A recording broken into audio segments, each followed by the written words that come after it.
At the beginning of the 20th century, Winnipeg was the hub for all economic movement in Canada, and thus how it earned the nickname, the Gateway to the West. But with the completion of the Panama Canal in 1914, you could now ship the supply of dozens, if not hundreds of trains onto a single shipping vessel, and thus turning the reliance of railways to ports across the Pacific. And so J.W. Hobbs, this guy, well, he realized this, and he wanted to build a brand new state-of-the-art building that would reflect that very ambition, and also to top the Chrysler Building that had just opened up in New York City.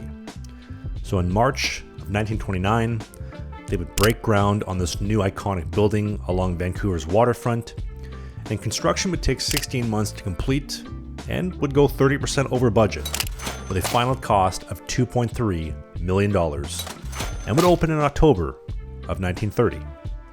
But this would claim the title for the tallest building in Vancouver and also the entire British Empire. And this was a title that it would hold for almost a decade until the Hotel Vancouver would open up in May of 1939, just down the street. And to this day, is still considered by many as an absolute architecture masterpiece.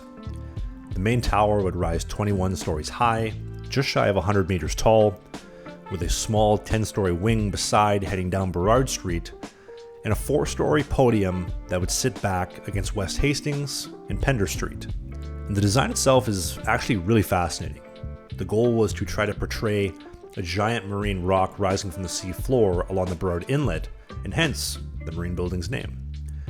But more importantly, on those foggy winter nights in Vancouver, it would present almost as a lighthouse off in the distance, and the first building that you would see coming into town when you arrived by ship. This was a clip for a full-length show. If you want to watch the full episode of the clip you just saw, click right here, you get the full show, and they go up live every single Sunday. If you want more clips of what you just saw, click right here, you can see the next great hit.